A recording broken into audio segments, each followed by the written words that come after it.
खबरें जो आपको सीधे जोड़ती हैं हमसे, जिनका आपकी जिंदगी पर होता है सीधा असर। खबरों की वही तस्वीर, बिना बदले बिना डरे, जज्बा सच का लिए, सच दिखाते हैं। उत्तर प्रदेश की राजनीति में हम का ऐतिहासिक शंखनाद। रघु मिश्रा बने प्रदेश अध्यक्ष। 75 जनपदों में शुरू होगा मिशन आत्मनिर्भर यूपी 2027।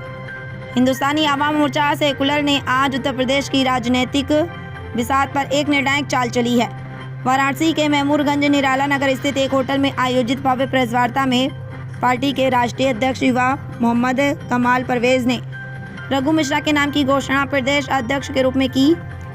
युवा नेतृत्व का ओजस्वी कार्यक्रम के मुख्य अतिथि मोहम्मद कमाल परवेज की सराहना करते हुए रघु मिश्रा ने कहा कि कमाल परवेज आज देश के करोड़ों युवाओं की आवाज़ बन चुके हैं। उनके ओजस्वी नेतृत्व और सांगठनिक कौशल ने कश्मीर से कन्याकुमारी तक पार्टी के युवा प्रकोष्ठ को एक नई पहचान दी है। उनका मार्गदर्शन ही है जो हमें समाज के अंतिम पायदान पर खड़े युवा को सशक्त बनाने की प्रेरणा देता है। शीर्ष नेतृत्व का ओजस्वी मार्गदर्शन।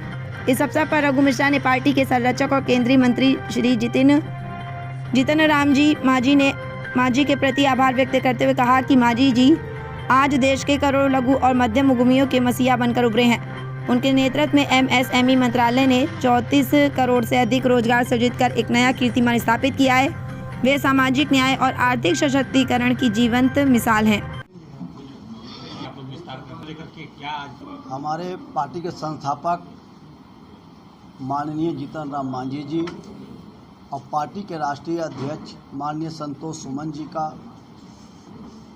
एक ही लक्ष्य है कि पूरे हिंदुस्तान में हमारी पार्टी किस तरह से विस्तार करती है। तो हम लोग हिंदुस्तानी आवाम मोर्चा के युवा विंग के सदस्य हैं। युवा विंग होने के नाते हम लोग भी पूरे हिंदुस्तान में अपनी पार्टी को विस्तार कर रहे हैं। हमारी पार्टी का विस्तार छत्तीसगढ़, झारखंड, हरियाणा, पंजाब, दिल्ली सभी जगह हुआ है। आज उसी सिलसिले में हम लोग उत्तर प्रदेश के बनारस में आए हैं और एक मजबूत साथी हमारे रघु मिश्रा जी जो हमारे पुराने मित्र भी हैं, उनको हम लोगों ने उत्तर प्रदेश का युवा प्रकोष्ठ का अध्यक्ष बनाया है।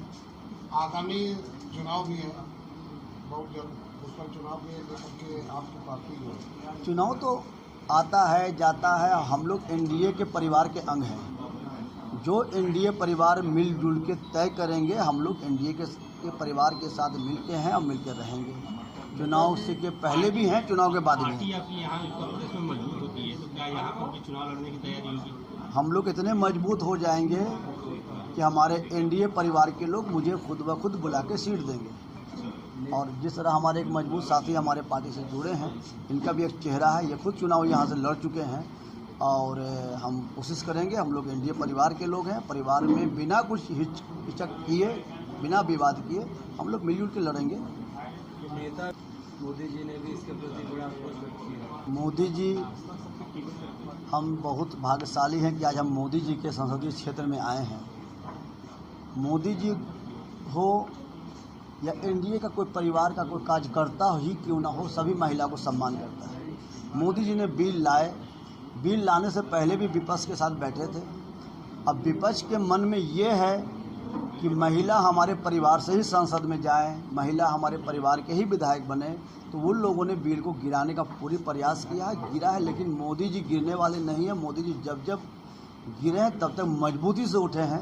ये बिल फिर आएगा और बिल हम लोग मिलजुल के पास करवाएंगे। रघु मिश्रा है, जैसा कि आप सभी पत्रकार बंधु हमको बहुत अच्छे तरीके से जानते हैं, पुराने हमारे मित्र रहे हैं और एक लंबा हमारा यहाँ पे राजनीतिक संघर्ष रहा है, जिसमें आप लोग पूर्ण रूप से हमारा साथ दिए हैं।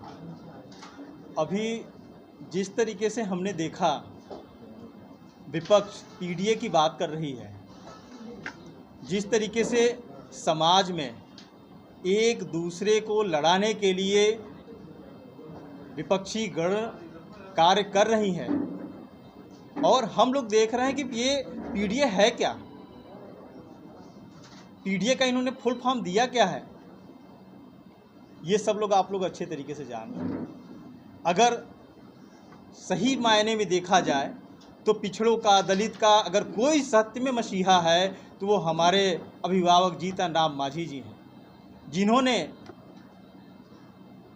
उनके हक के लिए जब उनको मौका मिला, जब उनको चेतावनी मिली, उन्होंने तुरंत जो है मुख्यमंत्री जैसे पद को तुरंत ठुकराया और पिछड़े दलित भाइयों का सम्मान को आगे बढ़ाया।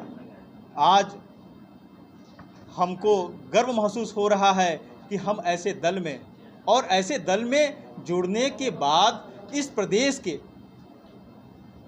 जो पूरे भारत में सबसे बड़ा प्रदेश है और सबसे बड़ा जो है सबसे ज़्यादा प्रधानमंत्री देने वाला जो प्रदेश है वो है हमारा उत्तर प्रदेश, और उस प्रदेश का मैं प्रतिनिधित्व करने जा रहा हूं। ये बहुत ही हर्ष का विषय है हमारे लिए। अध्यक्ष जी, कौन सी रणनीति? हम अभी सरकार में हैं, अभी हम गठबंधन में हैं और माननीय हमारे अभिभावक जीतन राम मांझी जी MSME के मिनिस्टर हैं, तो युवा होने के नाते और व्यवसायी होने के नाते जन जन में जो SME विभाग से जो भी उद्योग धंधा लगाने के लिए प्रोजेक्ट आ रहे हैं और जो सरकार की, केंद्र सरकार की जो मंशा है उसको अनुरूप उसको ज़मीन पे लाने के लिए हम लोग जन जन तक जाकर उनको हर सुविधा मुहैया कराएंगे। जैसे उनको अगर पता नहीं है कि हमको किस उद्योग के लिए कहाँ हमको जाना है, किस उद्योग के लिए हमको ग्रामीण उद्योग जाना है, किस उद्योग को लगाने के लिए जिला उद्योग जाना है और इसको कैसे प्रोसेस में हमको आगे लेके बढ़ना है, उसकी पूरी की पूरी जानकारी हमारे विंग से दी जाएगी। और उनको जो भी समस्या आ रही है, जैसे कि भी आप लोग देख रहे हैं और आप लोग के घर में भी बच्चे हैं और ये हम लोगों के रूप में भी आ रहा है कि पता चलता कोई एक फाइल कोई लगाता है और उसको सही रूप से वो कार्य कैसे हो उसको पता नहीं है। तो ये जन जन तक इसको हम लेकर जाएंगे और जो केंद्र सरकार की नीति है लखपति दीदी, हम उसको लखपति भैया में भी कल जो है तब्दील करेंगे और बहन को भी बनाएंगे लखपति और भाइयों को भी बनाएंगे। इसका न्यू हमारे बिहार के पूर्व मुख्यमंत्री श्री जीतन राम मांझी ने रखा था और पार्टी लगातार हमारा विस्तार कर रहा है। हम हर स्टेट में हमारी कमेटी का रन कर रहे हैं।